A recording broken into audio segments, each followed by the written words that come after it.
All right, today's session, coaching industry trends. Trends, especially what's happening in 2024. Y'all know I love to study the industry. I'm very observant. Also, one thing about me too is I don't just study like my little circle. I think that's what a lot of you all get wrong. Like you're just following 6 other coaches who are like you or have similar income to you and you're making decisions based off of them. I'm following thousands. Like I'm looking at a lot of different people and I'm looking at the manifestation people. I'm looking at the health people. Like I really study the whole industry. So I'll tell you what I'm seeing there. We're also going to be talking about solving sales problems with creativity. Very excited about that, and how to live your life while running a business. So we have a lot of work to do today. I'm excited. Coaching industry trends. 5 different trend areas: CEO standards, marketing, sales calls, launching, and then just some plain old outs. Some stuff y'all should just stop doing, plain old outs. I'm like, they don't fit anywhere else. They just gonna be outs. CEO standards. Winging it will not cut it anymore. For your sales or for your mental health. Winging it will not cut it anymore. When it comes to winging it specifically, what I mean by this is in 2020 and 2021, you could basically make a post and then poop out money. Right? Like you make a post, you can whip something up, and then clients just come in droves, right? That's kind of how it felt. Am I making this up? Did y'all feel that way? Yeah, some of y'all yes, some of y'all no. And so the industry was just the economy was in a completely different level where we could just create content and then get the ROI of that very quickly. We didn't have to plan out our content. We didn't have to think about objections. We didn't have to think about strategy. We didn't have to look at our intake forms. We didn't have to do that as closely, but you're gonna have to start doing that now. No more winging it. Your stuff has to be planned. When was the last time you actually planned out your content? Who's done that in the past 30 days? About like 40% of the room.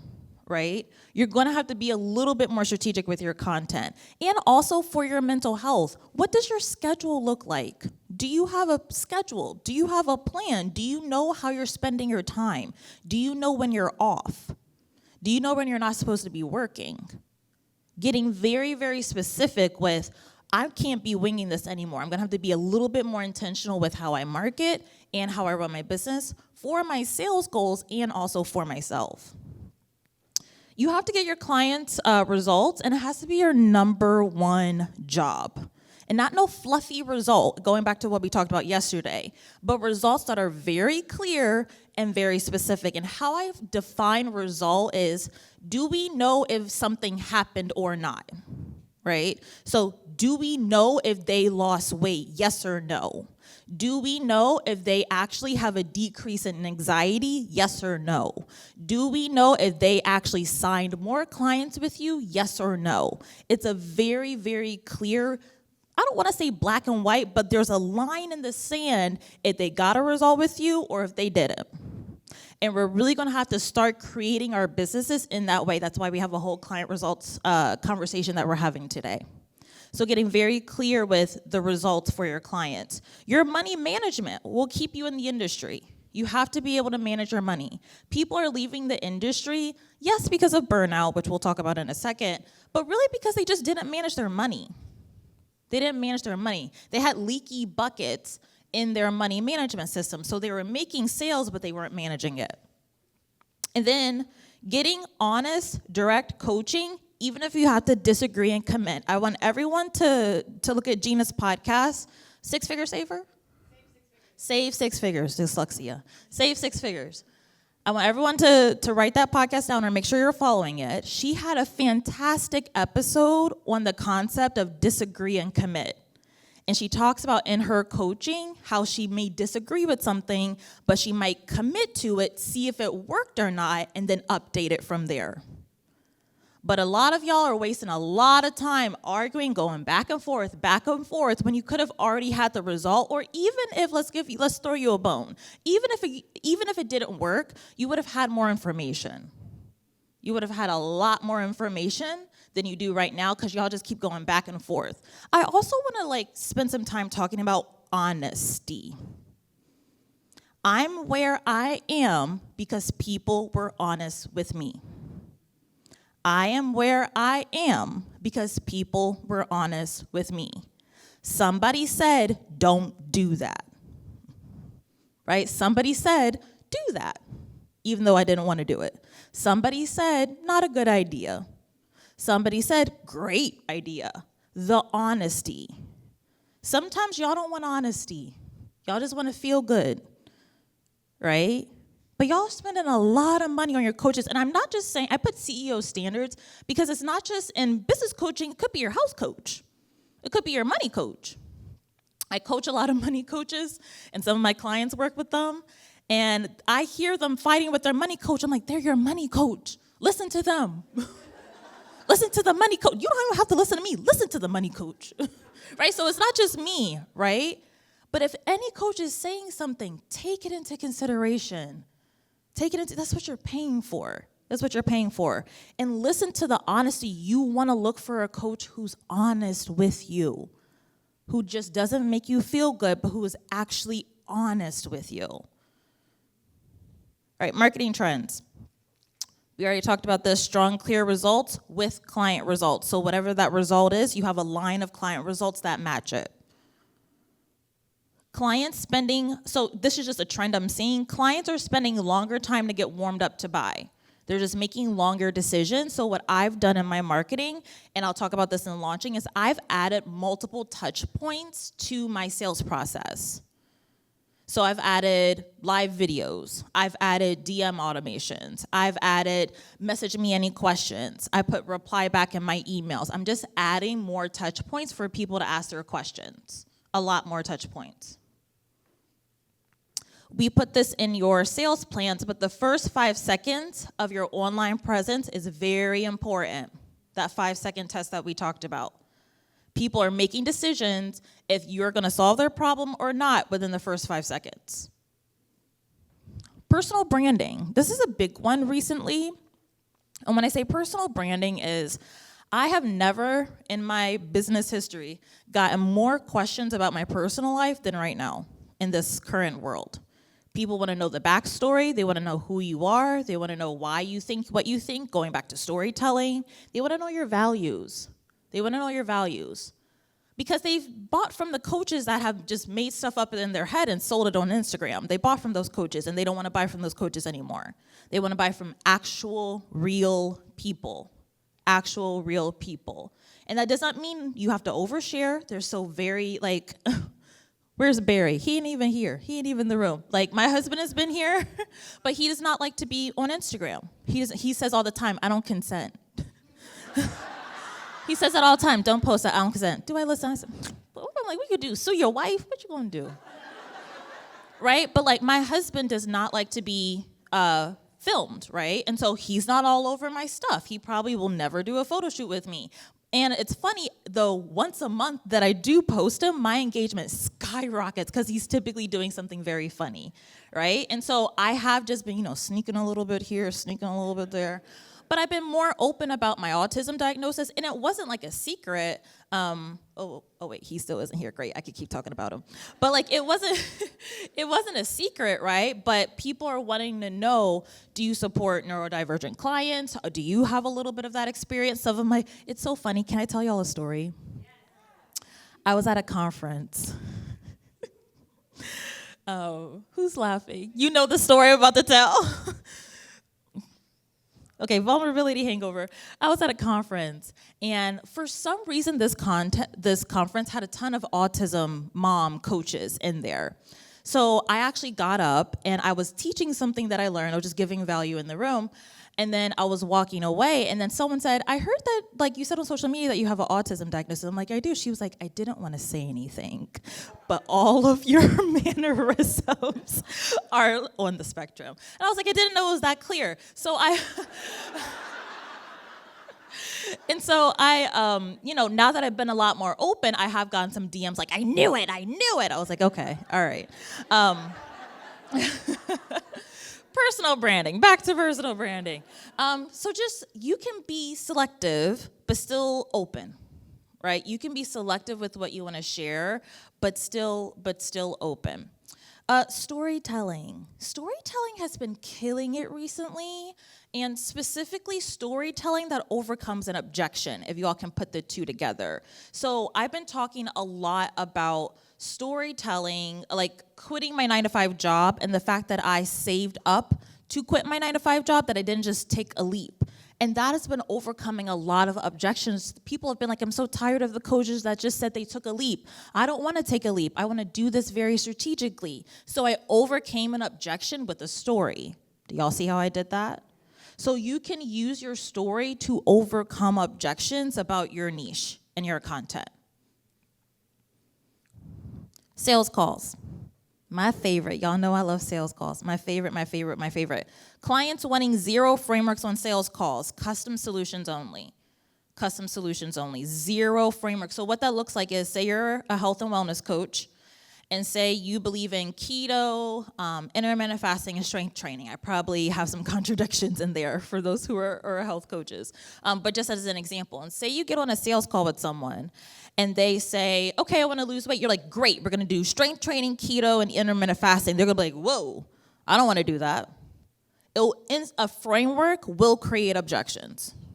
If you put a framework into your sales call, you will walk yourself into an objection. You have to do our sales call process of triage, treatment plan, tell the offer. None of that includes a framework. You create a custom plan for each and every client, a custom plan. Solving the most urgent problem now, even if they say 100 questions or have like 100 other problems. So I was talking to my client, she was a life coach, and she was like, I got on a sales call where the person wanted a morning routine to have friends in the area. This client just moved to New York, so she wanted to learn more about New York. Her husband, she wanted to feel more connected to her husband, and also she wanted to feel more secure at her job. I was waiting. I was like, okay, which one did you create the treatment plan around? I was like, she said her job. I said, perfect. That's the most urgent problem. The most urgent problem on sales calls will fall within the niche of health, wealth, and relationships. So especially my general life coaches, where they're throwing, 200 problems at you. You have to think about, okay, which one is health, wealth, or relationships, and where can I make sure that my treatment plan is surrounding that, surrounding their most important issue. The thing that will either result in money, will result in longevity, or will result in them finding some sort of powerful connection. Sometimes y'all are like, okay, they said it on the sales call, so I should do a treatment plan about their morning routine. I'm like, is someone going to pay $10,000 for a morning routine? Or are they going to pay $10,000 to make sure that they keep their job? Right? So that's how you have to be thinking about sales calls. That was good, Dee. I'm glad. Providing a clear treatment plan so that they can convert even after the call. So what we're seeing right now is people are just taking longer times to make decisions, right? And so you really need to make sure that the treatment plan is clear so that they can remember it after the sales call when they think about joining and signing up with you. Sometimes you all are using way too much jargon. The treatment plan is 500 steps long. It's too nitty-gritty, and of course, it's not even what they want.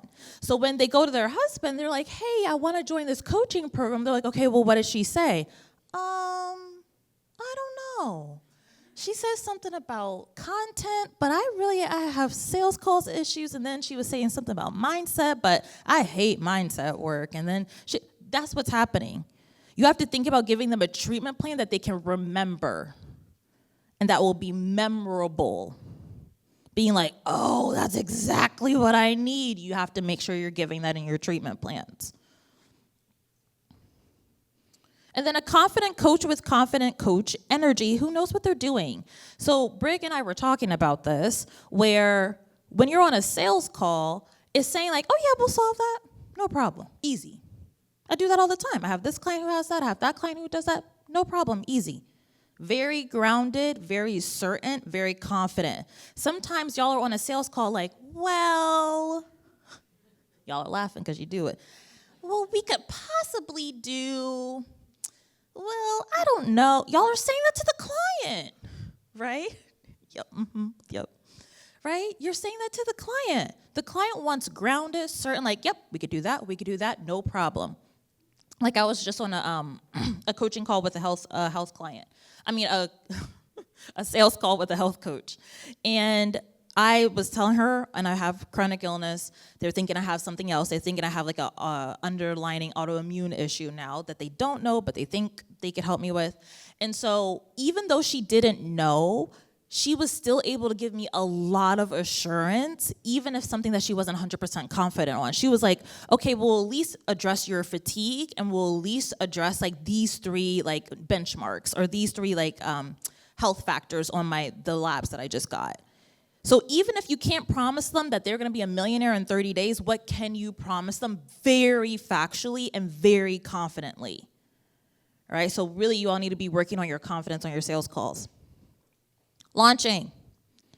Webinars, workshops, open houses. Webinars, workshops, open houses. I'm not saying wait lists are dead. I'm not saying that. That's a big thing to say. But people, especially in a group, when you're selling group, people definitely want that connection to you, and they also want to see you in a group setting. That makes sense. They want to see you in a group setting. So I think I said this on one of my lives and circles, but did I tell y'all about Myron Golden?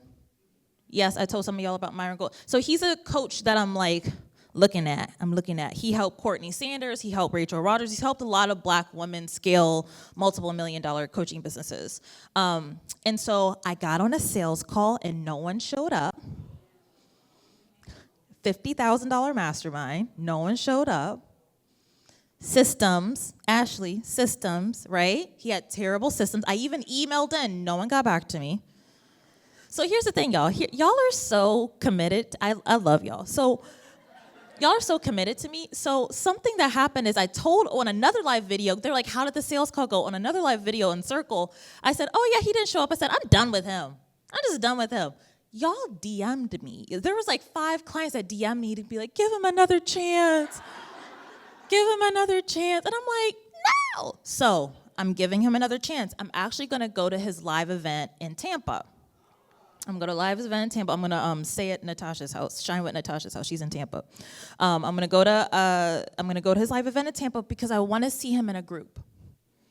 I want to see how he coaches in a group. I want to see how he holds a group. I want to see his energy, right? Because I know he probably has the smarts, right? But I want to see his energy. It'll also be my first male coach, so I'm like really nervous about that. See, I already have an objection. Right? I have a lot of objections, right? And the thing is, I have the money, right? I have the money, but I have a list of objections that have nothing to do with the money. Your ideal clients do too, right? Your ideal clients do too. They're worried about style, they're worried about context, they're worried about structure, they're worried about a lot of things that have nothing to do with money. So webinars, workshops, open houses, so that they can get a sense of all of that. Launches that have multiple touch points for questions. So something that I'm doing, and I'll talk about this in a second, but something that I'm doing specifically for Liberation, I'm launching Liberation May 13th, super excited, is I'm doing a 5-hour workshop. And I decided to do, I've never done one that long, but I decided to do an all-day workshop. So if someone had 100 questions, I could answer all of them. If someone had a whole bunch of questions, I could answer all of them.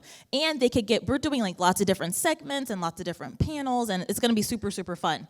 And so they could really get a holistic view of the program, a holistic experience of the program. Groups that feel customizable, but actually have clear systems. Groups that feel customizable, but actually have very clear systems. So this is something that I spent a lot of time talking about because people want to feel like the group is just for them, but they also don't want to feel lost. So I see people on a spectrum where they have like customizable groups, but there's no systems, there's no organization, there's no curriculum, there's no process, there's no end result. But yes, everybody gets their question answered and everyone gets a personalized plan, but it's a free-for-all, right? There's no actual endpoint, it's all this customization. Versus you do want things to feel customized, but you also want there to be systems involved. You also want there to be a process. Does that make sense, like the difference? Yeah, okay. The same result, but in different testimonials. So What I mean by that is, in Liberation, I talk about six-figure launches. So I have six-figure launches with a big audience, six-figure launches with a small audience, six-figure launches with moms, six-figure launches with business coaches, six-figure launches with health coaches. Same result, different people. What that will articulate is that your process works no matter who you are or what you do. So sometimes y'all have just like the same archetype for all of your people. So it kind of goes into like what we were talking about with Simone, where she's like, my process works for plus size women, for African women. You want to make sure your process works for all types of people, and that will lower the objections that you're getting. That'll lower the objections. I love launching too. Outs. Not focused on strategy and mindset. You need both. You need both. There's a lot of strategy lovers, and there's a lot of mindset lovers. You need both. You need both. You need a little bit of art, and you need a little bit of science. You need both. I also heard Catherine Morrison, she said this, and I never forgot it. She said, your mindset creates the strategy, and your strategy creates your mindset. Right? And so you need both. You need to be focused on both. So do your self-coaching every single day, and also look at your analytics and look at your numbers and look at your data and for the love of God, if you're one of my clients, get your stuff reviewed. Get your stuff reviewed. Submit your stuff in for review. Let somebody else see it. Let somebody else see it. Let somebody else say, hey, I think you should tweak your content. Hey, I think you should say this differently. Hey, I think this could be stronger. Goes back to honesty. Let somebody be honest with you. Let somebody be honest with you. Because then when you don't make the sales that you want, you're mad. Right? Let somebody be honest with you. And really specifically, like, get your stuff reviewed. But you need both. I see some people leaning to one side versus leaning the other. Really focus on having both. Not growing your audience. You all have to start loving lead generation more than you love content creation. You have to start loving lead generation more than you love content creation. It's very, very, very important.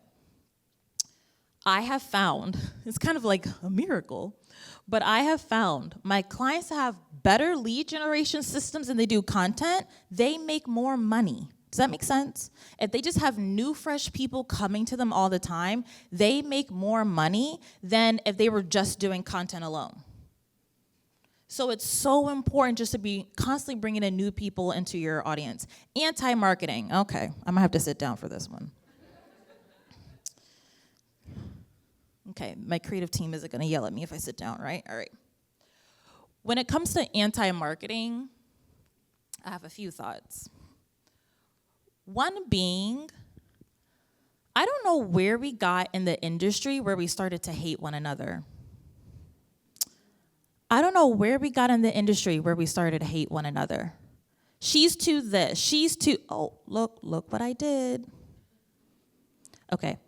She's to this, she's to that. She teaches this, and I don't believe in that, and believing in that is wrong, and believing in that is bad, and you shouldn't do that, and my program has this, and her program doesn't have that. When did we start hating each other?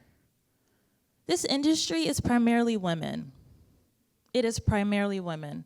And I really wanted to have this conversation with y'all, do not create marketing around going against someone else specifically or going against a certain philosophy. It's honestly lazy, in my opinion. It's so easy to tear someone down instead of shine your own intellectual property. I'm just going to assume you don't have any, right? If you don't have enough intellectual property to just sell that, if all your marketing is, well, my program does this and other programs don't do that and my program is this, I'm going to just assume you don't have real intellectual property. You're copying other people. So really build up your own program. If you notice in my marketing, I don't ever do that. I only sell all of my frameworks, all of my tools, all of my support. I only sell that because I have a lot of it and I keep creating it. I don't even have time to bash other people or bash other methods or bash other processes. I don't have time in my marketing. My content team says we can't post anymore. You have so many frameworks, Dielle. So I just really wanted to and it could be subtle, and you could be doing it in the heat of the moment, right? But really, and clients are starting to see, right? Like, all she does is bash other people. All she does is say how her program is better than everybody else's. Like, all she does, and that's very different than confidence. I want to be clear, like, I'm very confident about my offers, but it's always backed by actual intellectual property. It's always backed by intellectual property. So even if you notice yourself starting to, like, position your offers to compare to one another, like other people's, just be onto yourself to be like, oh, wait, what if I actually just don't have enough intellectual property? Like, let that be a little bit of a clue for you. Okay, I just wanted to say that. Going to that point, not following a coach. I'll stand up for this one. Not following a coach. Going back to, if you're a coach, why do you hate other coaches? Like, really think about that. If you're a coach, why do you hate other coaches? Why do you hate the other people that fuel this economy? I was talking to Kirsten, and she was like, the coaching industry specifically is its own economy. We support one another. We support one another. And so, like, also, why wouldn't you believe in the very thing that you're selling to other people? I don't understand that. I don't understand coaches who don't have their own coach. I don't get that, right? I just don't get it. And so not following a coach, and I think it's out of this, we were talking about this yesterday, I think it's out of this energy of, you know, I want to be able to do my own thing, I want to have my own thing, I want to have my own style. I have seen those people work 5 times harder paving their own path, right? I'm so quick to say, oh, I got this from this person, I got that from that person, this person helped me do that. I'm so quick to say that. I'm so in abundant with saying, hey, I got this from somebody else, and also here's my style and how in which I've done this, right? Like, I always say, like, the business model that I have, 100% Stacey Bayman, and I'm proud to say that, very proud to say that. She's taught me so much. And also, I've made it my own style. So it goes to my philosophy on strategy versus style. Strategy is like the skeleton. You want the skeleton. I want you to think, this is a little gross, bear with me. I want you to think about building a human with no skeleton. You need the bones, or building a house with no frame. It's going to take you 5 times harder to saw the wood and chop down the trees. It's going to take you 5 times harder than just going to the store and buying the wood and the beams. That's what y'all do when you're like, I want to start from scratch. Get the framework, get the strategy, and then paint your house blue if you want to. Change up the furniture inside. Put arches in your hallway, whatever it is. Then you have to finesse your style. But I just see so many of you all working 5 times harder out of the name of wanting to do your own thing. It's exhausting. It's okay. You're still going to be original if you have a coach. You're still going to be original. You're still going to be unique. You're still going to be yourself. It's your business. No one can take that away from you. Okay, rant over. All right. Here's another number one business skill. Let's talk about creativity. I always say this, that the number one business skill that I have that's really been able to help me is creativity. I love creativity. I love honing in and sharpening how to be more creative. If I want to get better with any skill, it's always going to be creativity. I'm like, how can I be thinking differently? How can I be solving different problems? How can I be looking at this in a completely different way? How can I be doing that? How can I be doing that? Solving problems with creativity. When you focus on creativity, you'll keep the same offers in the same niche and make more money instead of burning down your business.